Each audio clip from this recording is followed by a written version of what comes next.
Dia ada jawatan sebagai ahli parlimen. Sebenarnya dia pun dikira lah banyak membuat kritikan lah, sama ada secara negatif ke positif terhadap dia punya parti sendiri.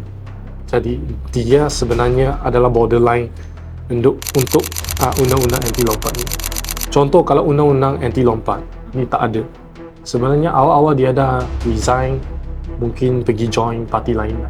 Tapi dia tetap masih boleh mengekalkan kedudukan dia sebagai ahli parlimen. Tapi sekarang dia tetap kena berada di dalam parti disebabkan dia adalah ahli parlimen PKR. Hai, Assalamualaikum, salam sejahtera. Hari ini bersama lagi dengan kita dalam Lawyer Dylan Podcast. Bersama saya hari ini Hidayah dan juga Lawyer Dylan di sebelah saya. Betul. Dan hari ini kita nak membincangkan tentang topik yang agak hot lah, betul hot tak? lah, yes. Dalam Malaysia dalam sorotan kalau ikutkan topik kita hari ini. Ini ada beberapa topik, ada juga topik-topik politik, topik-topik ekonomi, topik-topik pelaburan lah. Betul. Okay, so kita tanpa membuang masa, hari ini topik pertama yang kita nak bincangkan ni adalah tebuk atap. Tebuk atap. Okay. Hidayah familiar tak dengan isu yang sekarang berlaku di Negeri Sembilan ni? Tak, saya pun tak faham apa itu tebuk atap. Okey, betul. Okey. Kita yang tebuk atap ni sebenarnya berkaitan dengan isu pemimpin lah di Negeri Sembilan. Dia orang akan menarik balik sokongan kepada kerajaan negeri sedia ada lah. Saya rasa kerajaan negeri sedia ada di Negeri Sembilan adalah di bawah Pakatan Harapan lah, iaitu Menteri Besar Mainuddin, di bawah PKR lah. So dalam kes DUN Negeri Sembilan, 13 pemimpin UMNO telah mengatakanlah secara terbuka lah dalam sesi temu bual semua tu, mengatakan dia akan menarik balik sokongan dan seterusnya telah pun meletak jawatan. Tapi sekarang hari ini sebenarnya perbincangan lebih kepada apakah sebenarnya dimaksudkan dengan tebuk atap. Imagine kita ada rumah. Atap dulu kan kita sama ada guna itu atap satu-satu. Atap ni sebenarnya tak ada paku tau. Okay. So you letak itu atap. So air tu dia hujan, air akan lalu di atas bumbung lah. Sebab tu you ada atap.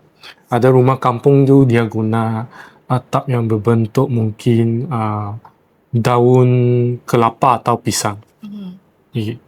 Tebuk atap tu maksudnya kalau you tebuk saja salah satu atap tu, dia akan ada ruang kosong lah. Lepas tu air hujan tu dia akan masuklah rumah tu. So I rasa dalam konsep tebuk atap dalam krisis politik di Negeri Sembilan ni, dia sebenarnya melibatkan atap yang ditebuk tu, maksudnya salah seorang lah pemimpin kalau dia menarik balik sokongan. Jadi kerajaan negeri sedia ada tu tak cukup majoriti sebagai untuk membentuk satu kerajaan negeri. Itu sebenarnya yang dimasukkan dengan tebuk atap lah. Tapi ini dia tak cukup number. Kalau dalam sistem demokrasi di Malaysia, dalam apa-apa pun parlimen ke DUN ke, dia sememangnya memerlukan sokongan simple majority. Kalau tak silap di Negeri Sembilan, dia ada PN ada 5 kerusi Perikatan Nasional. Kalau Barisan Nasional 13, maksudnya ada 18. 5 tambah 13. Untuk PKR rasanya ada 17 ke 18. Jadi masih kurang lagi. Tapi so far untuk perikatan atau coalition yang paling banyak, kalau tak campurlah PN, Barisan Nasional atau Pakatan mempunyai ahli DUN yang paling banyak. Sebab tu dia orang diberi pilihan pertama untuk membentuk kerajaan. Tapi contohlah kalau Barisan Nasional yang mana kesemuanya terdiri daripada ahli DUN UMNO menarik balik sokongan dan seterusnya Perikatan Nasional punya ahli DUN memberikan sokongan kepada BN untuk membentuk kerajaan Negeri Sembilan. Jadi dia orang mempunyai kira number lah. Inilah masuk isu mana kita nak bincangkan pasal flashback 2008. Okey. Hidayah ingat tak masa tahun 2008 you umur berapa? 7 tahun. 7 tahun? So saya tak tahu apa-apa So yang terjadi memang masa tu kalau 7 tahun mungkin tak familiar dengan apa yang berlaku lah. Betul. Tapi masa tu saya pun masih muda juga. Kalau tak silap 2008, saya lah masa tu mungkin berusia lebih kurang 15 ke 16 tahun. So saya at least ada jugalah sikit ingatan lah. Mungkin mengenai apa yang berlaku pada 2008. Sebenarnya kes flashback 2008 ni masa tu menunjukkan keadaan pada masa tu menunjukkan Pakatan Rakyat sebelum Pakatan Harapan adalah coalition pembangkang lah Pakatan Rakyat sebenarnya telah menawan lebih daripada 5 negeri di Peninsula Malaysia. Kita boleh lihat Selangor jatuh kepada Pakatan Rakyat. Kedah tak silap. Okey, Pulau Pinang, Melaka ke? Ada 5 negeri lah. Okey. Selangor, Penang, Perak masa tu. Lepas tu ada Kedah kot. Dan seterusnya Negeri Sembilan. Negeri Sembilan bukan. Sebab Negeri Sembilan di bawah Datuk Seri Muhammad Hassan adalah beberapa tu negeri. Jadi pada masa tu Datuk Seri Anwar lah, dia belum lagi jadi PMX, dia telah mengatakan secara terbuka bahawa dia memiliki convincing number di mana ada ahli kerajaan, ahli parlimen lah daripada pemerintahan kerajaan pada masa tersebut, BN, bercadang untuk cross the floor atau menyertai Pakatan Rakyat untuk membentuk satu kerajaan baru. Masa tu momentum sangat kuat. Kalau kita ingat tahun 2004, masa itu adalah era Tun Ahmad Badawi. So masa itu PMX masih lagi berada di dalam penjara dan beliau telah dilepaskan lah. I think lepas pilihan raya 2004 lah. Sebab itu Barisan Nasional mengalami satu tentangan kuat jugalah daripada Pakatan Rakyat yang diketuai oleh PMX kini lah pada masa itu.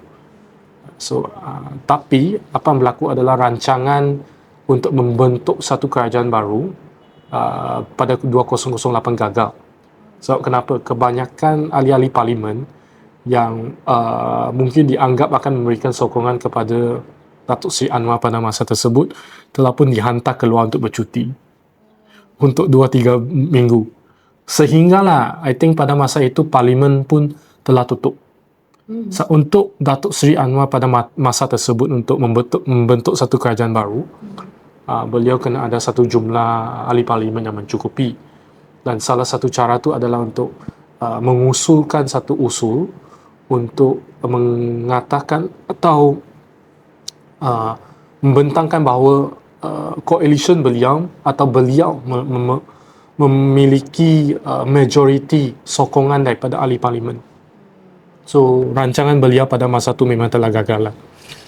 Dan ini menimbulkan satu persoalan besar pada masa ni sebab kini diorang sebab krisis Negeri Sembilan sekarang memang melibatkan tebuk atap. Maksudnya ada orang tarik sokongan. Jadi kerajaan sekarang, Pakatan Harapan, menganggap tindakan tebuk atap ni adalah salah. Tapi ada juga komen-komen lah social media mengatakan bahawa tindakan tebuk atap ni bukannya sesuatu yang baru, tapi wujud sejak 2008 lagi. Itulah sejarah kita masa dulu. Okay, kita sekarang balik kepada tahun 2020, masih ingat masa COVID, di mana 2018 Pakatan Harapan telah berjaya membentuk kerajaan dengan Tun Mahathir. Tapi tahun 2020 jatuh kerajaan pimpinan Tun Mahathir dengan Pakatan Harapan, di mana ini melalui satu langkah Sheraton. Ada sekumpulan lah ahli parlimen daripada PKR serta bersatulah telah melompat dan bersetuju membentuk satu kerajaan baru dengan PAS. Ingat masa tu Tan Sri Muhyiddin dia naik lah. Dan itu telah pun membawa kepada satu persoalan besar. Wajar ke sistem demokrasi kita ni di treated like this lah. You menang pilihan raya.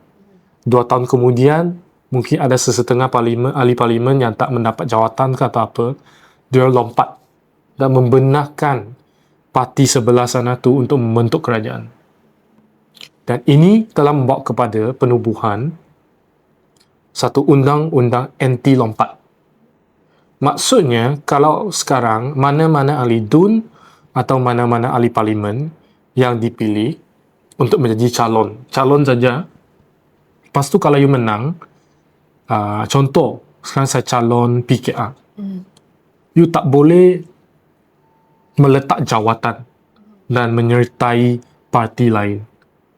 Kalau you letak jawatan tu, cakap saya sekarang tak nak jadi ahli parlimen, tak nak jadi ahli PKR, saya nak menyertai UMNO, automatik you punya jawatan sebagai ahli DUN atau ahli parlimen akan dipecat oleh Pesuruhjaya pilihan raya. Dan DUN atau kawasan parlimen tersebut akan dipaksa melalui undang-undang anti lompat ni untuk mengadakan satu pilihan raya kecil. Dia dianggap macam satu by-election. Satu undang-undang anti lompat ni dia menjadi sangat penting lah di negara sekarang ini. Hidayah ada apa-apa pandangan tak? Atau pernah dengar tak sejak tahun 2022 mengenai isu ni?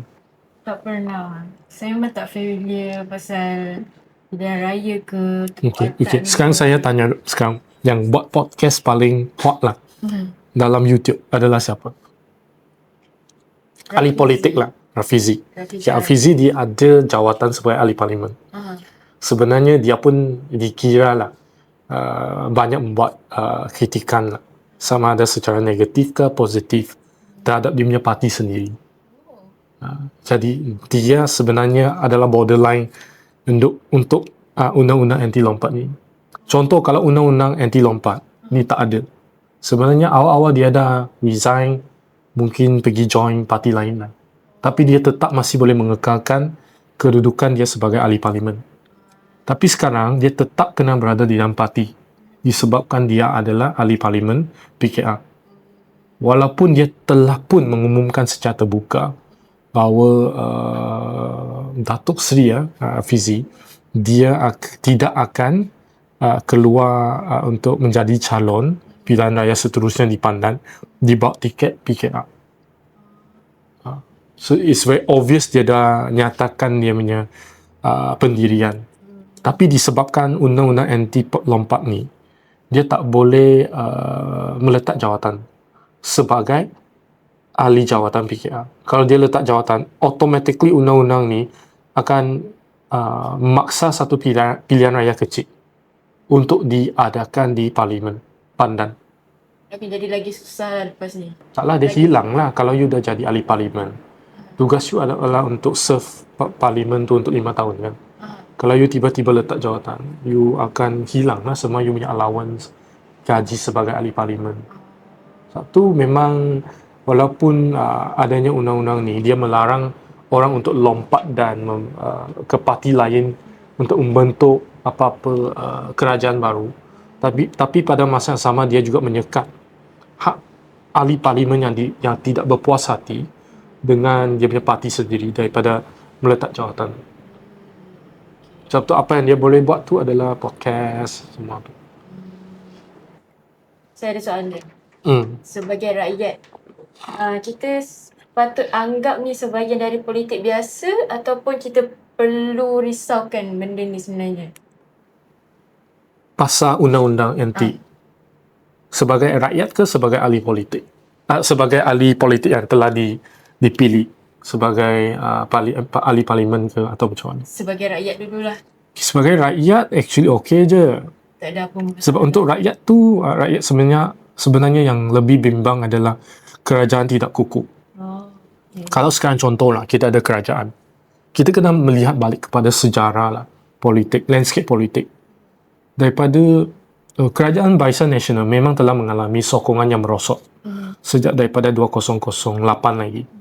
Dan sampailah kerajaan bertukar 2018. Tapi trend dia 2018 setelah Pakatan Harapan mengambil alih juga mempunyai trend di mana setiap 2 tahun akan ada parti-parti yang dapat memujuk pihak-pihak yang sesetengah lain untuk datang dan membentuk satu kerajaan gabungan baru. Yang ini kita boleh lihat daripada Bersatu, PAS dan BN masa dekat COVID. Masa tu adalah tim BN daripada tim Datuk Seri Ismail Sabri. Itu yang sebenarnya menyebabkan satu kebimbangan. Disebabkan apa? Kalau kita melihat kepada sejarah pembentukan kerajaan, terutamanya di Malaysia, selain Singapura, Singapura memang diperintahkan oleh satu parti PAP yang agak kuat. Jadi Singapura memang tidak pernah mengalami apa-apa perubahan kerajaan yang dikawal atau diperintah oleh mana-mana parti yang lain. Tapi mana-mana Asia Tenggara, ASEAN, terutamanya Malaysia akhirnya telah berlaku pertukaran kerajaan. Dan ini telah memberikan satu signal kepada mana-mana ahli rakyat Malaysia bahawa it is okay to change the government. Tapi masalahnya adalah kita kena juga tengok di Malaysia ni, majoriti pengundi adalah Melayu. So, jadi tak kira berapa banyak ahli pengundi Cina atau India, you tetap tidak akan mempunyai parti yang mencukupi bilangan kerusi parlimen. Kita cakap pasal pembentukan kerajaan persekutuan untuk membentuk satu kerajaan.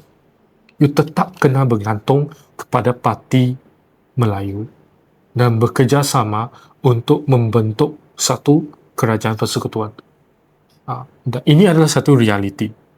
Sama juga dengan parti Melayu, di mana dia orang tetap memerlukan sokongan parti Cina atau parti India, supaya kedudukan mereka sebagai kerajaan persekutuan menjadi lebih stabil. Itulah pandangan. Untuk mengekalkan kestabilan kerajaan, undang-undang anti lompat ni memang penting lah. It's like you kena mengorbankan hak seseorang untuk berpindah parti atau meletakkan jawatan daripada parti berbanding dengan kestabilan negara. So ada pros and cons. Tapi pros dia, kebaikan dengan adanya undang-undang anti lompat ni adalah melebihi keburukan kepada seseorang ahli parlimen untuk meletakkan jawapan atau bertukar parti lah. Wah, lama juga isu ni. Kita ini target nak buat 30 minutes je kita punya talk. Tapi seterusnya kita dah habis isu politik ni. Kita nak cakap sesuatu pasal kereta EV atau industri EV. Electric car. Okay. Hidayah pernah realize tak dekat Malaysia ni, lebih banyak kereta EV semakin meningkat penggunaannya di jalan raya. Nampak banyak dah. Contoh brand-brand apa yang kita nampak? BYD. Okay, tahu tak BYD ni jenama daripada mana? Tak tahu. BYD ni sebenarnya jenama daripada China. China. Tapi, okay, kita mungkin cerita sedikit pasal kereta EV dulu. Kereta EV ni dia adalah kereta elektrik. Okay, berbanding dengan kereta petrol, di mana kereta tersebut adalah berjalan berdasarkan petrol, pembakaran petrol, enjin yang membakar petrol. Kereta EV dia bergantung kepada sistem bateri. Bateri tu dia akan generate electricity lah. Seterusnya kenderaan EV ni dia akan berjalan lah atas jalan raya. Jadi kenderaan EV ni sebenarnya memang tak ada bunyi ni. Senyap saja. Sebab tu banyak orang dia lebih gemar menggunakan kereta EV.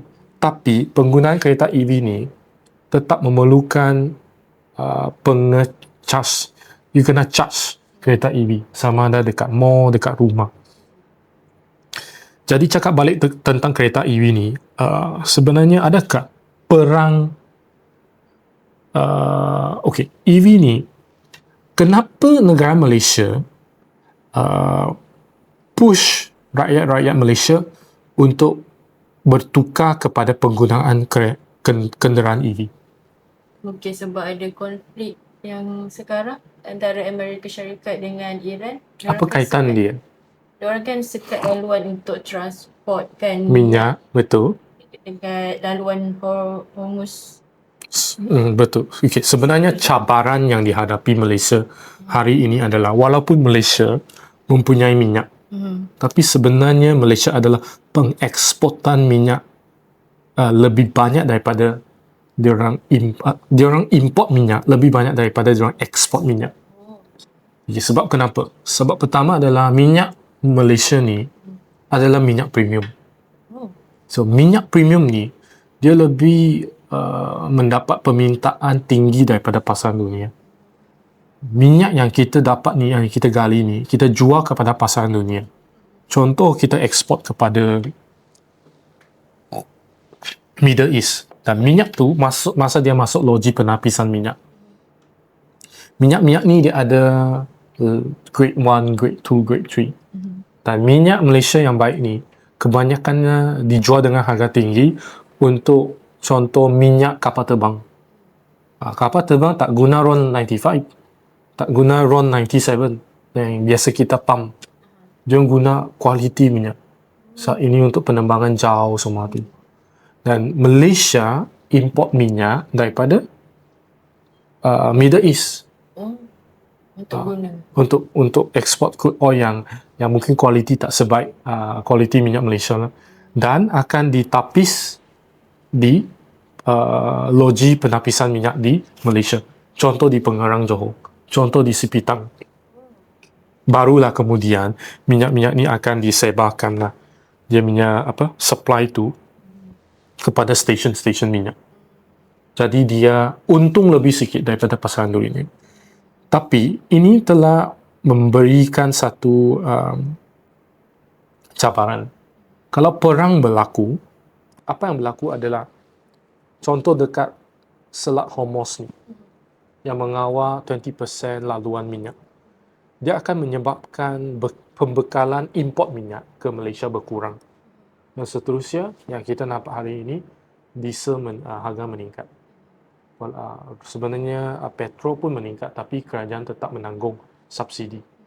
Latest statistik menunjukkan subsidi sepatutnya kerajaan tanggung 4 bilion setahun. Sekarang telah meningkat, teka berapa kali ganda? 2 kali ganda? Bukan, 11 kali ganda. 11 kali ganda. 4 bilion jadi 44 bilion atau 50 bilion. Itu adalah tanggungan kerajaan untuk subsidi 95 dan 97. Taklah, 97 tu kurang guna. Nah, itulah yang sebenarnya kerajaan sekarang kata tak cukup duit, kena jimat, kaki tangan kerajaan kena work from home sebab nak jimat tu. Tapi kita balik kepada persoalan kereta EV. Kenapa kerajaan dia menggalakkan rakyat Malaysia untuk go for EV? Even for Proton, kereta pemprosesan nasional. Dia orang kan sekarang dah start dengan model EV. E-Mas 50. Itu EV car yang dijual Proton. Harga tak mahal pun. Mahal, tapi bukannya yang kita fikirkan kereta EV adalah lebih kurang 100,000, 120,000. Tak, kereta EV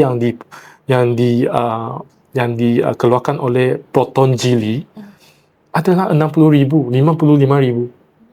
Harga dia lebih kurang sama dengan kalau yang dulu kita beli Proton Saga X50, sama je harga. You can see kenapa kerajaan menggalakkan penggunaan kereta EV.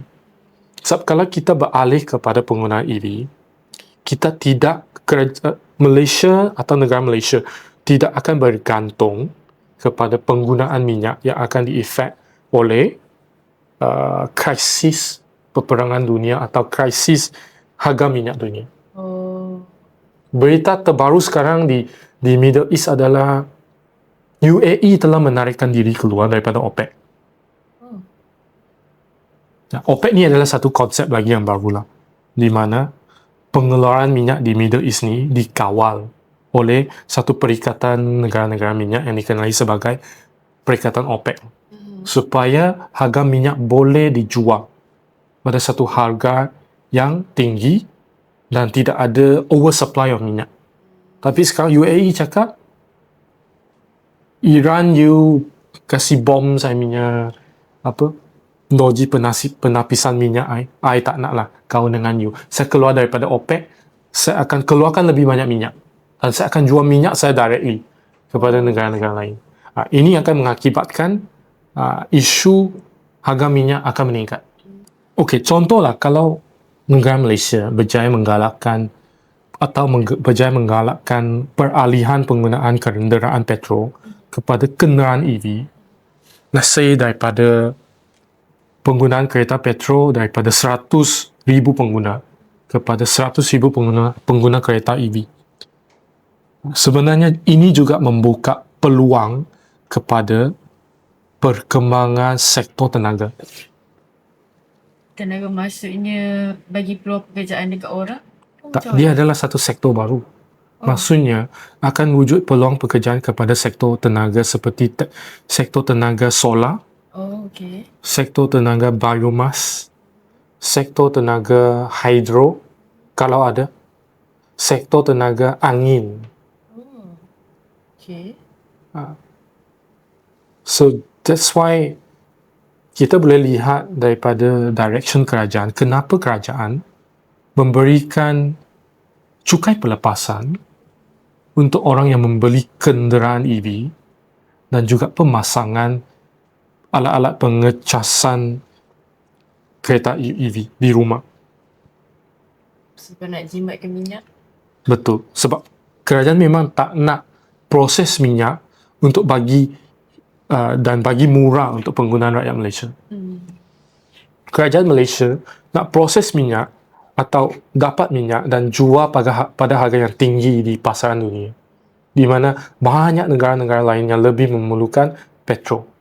Bukannya cakap kalau ada kereta EV atau automatically minyak tu dah tak penting dah. Bukan macam tu.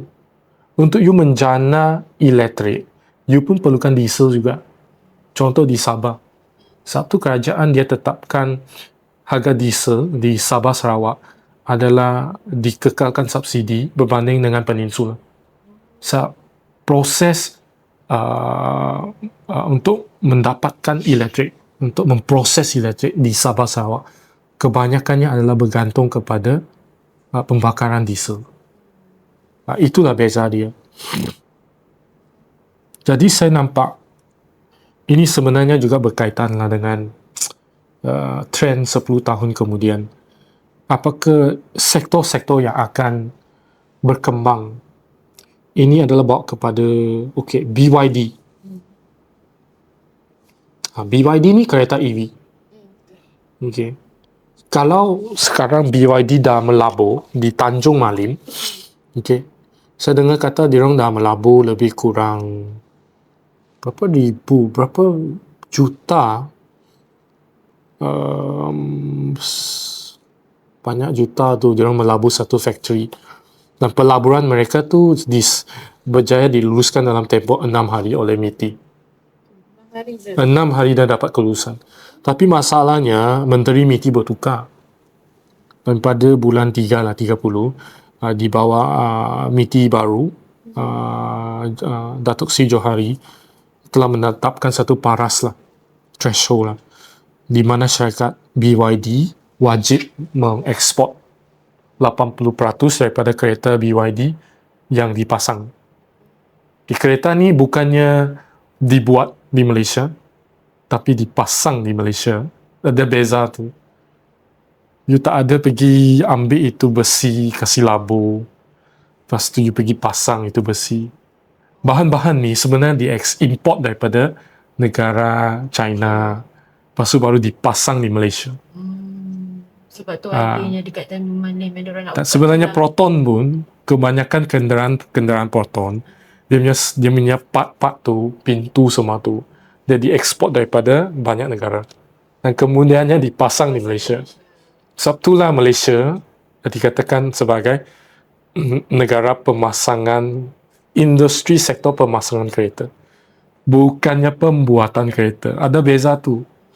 Lepas tu, lepas pasang kereta, dia kena pasang juga lah dengan bateri.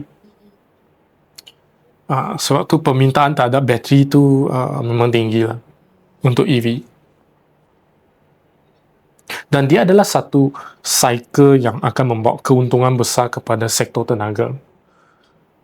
Kalau satu kereta EV yang you beli, dia punya bateri tu, you fikirkan setiap penggunaan teknologi, contohnya laptop, telefon atau bateri, dia ada satu life cycle, kitaran hidupan. Telefon yang kita guna tu, bateri pun akan setiap tahun akan macam cepat hilang kuasa kan, dan nak cepat charge kan. Jadi kebanyakan pengguna pun akan tukar. Konsep kereta EV sama dengan itu phone. Kalau bateri tu dia dah start kurang tenaga, maksudnya kenderaan EV tu dia kena tukar. Contoh kalau bateri kereta tu terbakar ke apa, sebab dia kan BYD kan daripada China kan. Ada tak undang-undang yang nak protect kereta terbakar? Kereta terbakar ke? Saya rasa pembelian kereta EV ni memang ada warranty lah. Sebab kalau untuk pembakaran bateri atau enjin ni, dia sama dengan kenderaan lah. Kalau you punya enjin tu terbakar tu, dia tetaplah ada satu insurans kereta lah. Okay. So tak ada beza pun lah. Tak ada beza. Selepas itu, kerajaan juga telah menetapkan satu harga jualan tempatan untuk kereta BYD mesti melebihi 200,000. Satu unit. So itulah BYD dia buat bising. Maksudnya, kalau sebelum ni BYD dia memang jual 100 sampai 120,000. Sekarang kerajaan mungkin akan tambahkan satu tarif 80,000. Sebab itulah kenderaan yang dijual di pasaran tempatan ni, contoh macam Honda atau Daihatsu. Daihatsu itu elektrik lah. Honda ke Toyota dululah, harga dia memang akan lebih mahal daripada Proton. Proton Saga dulu mungkin dia jual 35,000, 40,000. Tapi Toyota dia boleh go up to 100,000 disebabkan tarif. Ini juga adalah tujuan untuk melindungi sektor-sektor tempatan ni lah. Yang dikatakan memberikan sumbangan pekerjaan lah kepada rakyat-rakyat tempatan lah.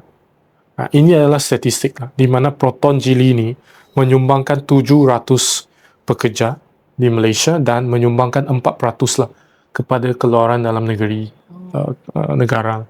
Contoh kalau kita lihat statistik revenue negara Malaysia lah, 2025 tu 322 bilion tau. Kalau 4% tu berapa bilion? Ini kena test you punya maths. Okay, 322. Okay, kalau 1% tu 3 bilion lah. 1% Betul tak? Betul tak? 3 bilion. Kalau 4% tu 12 bilion lah. Maksudnya untuk sektor pembuatan kenderaan ni, EV lah, dia menyumbangkan kepada 12 sampai 13 bilion. Sebab tu kerajaan, kalau dia membenarkan BYD masuk dan menjual pada harga 80,000, 70,000, yang mana BYD memang boleh buat, dia akan bersaing dengan Proton Geely, IMA semua tu, di mana harga pasaran Proton Geely adalah kurang. Dan sekarang jualan Proton baru je dia orang jual untuk kereta EV ni, di mana penggunaan dia tu masih kurang. Contohnya jualan Proton Geely ni kalau tak kurang bulan lepas adalah lebih kurang 100 unit je di market. So apa yang kerajaan, saya punya pandangan lah, yang kerajaan buat ini adalah untuk membenarkan satu macam satu pelumbaran lah. Dia bagi Proton Geely untuk lari dulu satu round. Mungkin kemudian dia akan kata dengan BYD, you boleh start jual. Tapi orang dah lari 2 round. Sekarang baru you datang kena pecut, kena kejar. So BYD, pandangan I adalah masih ada lagi peluang untuk mungkin menjual BYD pada harga yang lebih rendah, tapi bukan sekarang. Okay, last topic, AI. Sekarang semua AI ni. Sekarang semua AI. Contoh apakah AI yang you guna? ChatGPT, Paling basic. Claude ada Yes. ada guna. Ada. Okay, semua AI ni you teka lah, dia punya data tu masuk mana? Tak pasti. Dia masuk satu data center. Satu di Johor, Tanjung Malim dengan Bagan Datuk. Dia sebenarnya ada syarikat-syarikat besar ni, Google, ByteDance, Microsoft, dia orang melapor untuk membina pusat AI, data AI di tempat-tempat ni. Diorang baru nak buat. Bukan baru, dah melabur Memang dah. ada. Sejak di Johor pun dah, sejak daripada 2021 sampai sekarang, dah ada 143 projek. Dan pelaburan dia melibatkan 144 bilion sahaja di Johor. Jadi Johor akan menjadi satu negeri yang sangat penting dalam sektor teknologi lah dan communication. Bayangkanlah Meta Meta. banyak data dekat Facebook kan. Data-data semua ni akan masuk dalam ini data center. Tapi safe ke? Safe? So, data center Ada data ni yang bocor, ada undang-undang yang boleh protect. ada, itu ada satu undang-undang data protection lah. Ini juga membuka satu peluang kepada mungkin pegawai-pegawai data protection atau peguam-peguam, ahli-ahli expert data protection, dia orang akan menguruskan benda ni lah. Tapi itu adalah satu isu lain yang mana dia melibatkan juga copyright, patent, hak-hak intellectual property lah dengan data protection lah. Okay, bayangkan AI ni sebenarnya dia adalah satu industri yang boleh membawa USD 1.76 bilion menjelang tahun 2030 di Malaysia. Mengapa?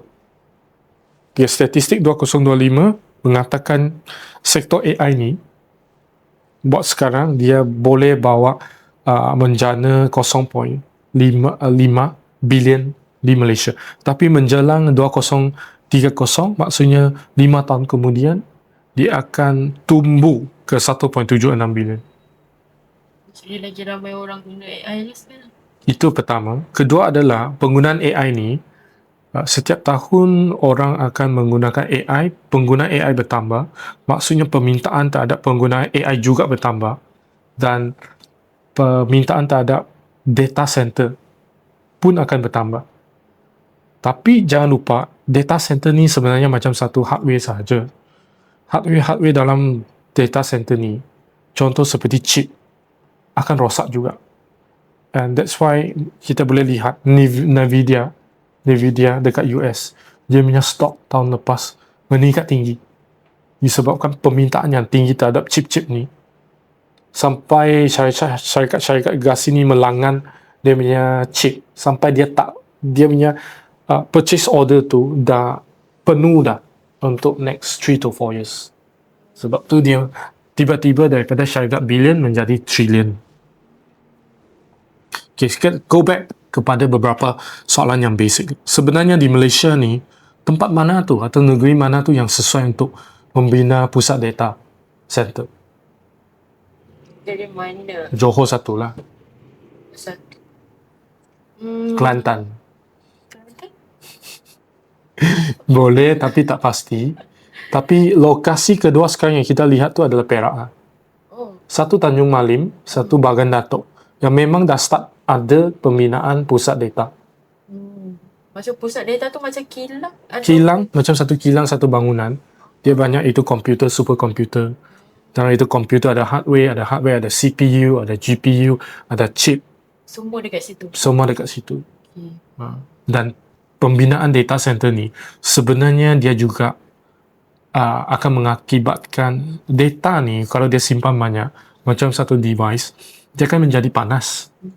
Satu pusat data center ni, dia dibina juga memerlukan satu infrastruktur air untuk menyejukkan pusat-pusat data ni. Jadi penggunaan air tu sebenarnya sangat penting. Satu di Johor, untuk sekarang ni walaupun dah banyak pusat data AI yang dibina, tapi kerajaan telah memberhentikanlah pemberian permit untuk membina pusat data AI tahap 1 dan 2. Tahap 1 dan 2 tu adalah dia punya saiz yang lebih besar lah. Disebabkan jumlah pembekalan air tu dah tak cukup dah untuk menampung dia kena guna banyak air tu untuk menyejukkan pusat data ini. Perak ada sungai, terutamanya Sungai Kinta. Kalau dekat KL tak boleh? KL dah lah banyak orang tinggal kan. That's why kenapa pembangunan pusat data boleh dibangunkan di Perak. Disebabkan data tu dia perlukan air yang pertama, kedua dia perlukan tenaga. Kalau you pasang dekat KL tu, habislah tenaga digunakan pusat data AI dan mengakibatkan KL sesetengah kawasan tu hilang tenaga elektrik. Dan tu akan menyebabkan orang komplain lah nanti. Ini juga akan menyebabkan kerajaan jatuh undi nanti. Satu, kerajaan tidak akan menggalakkan pembinaan AI di kawasan bandar.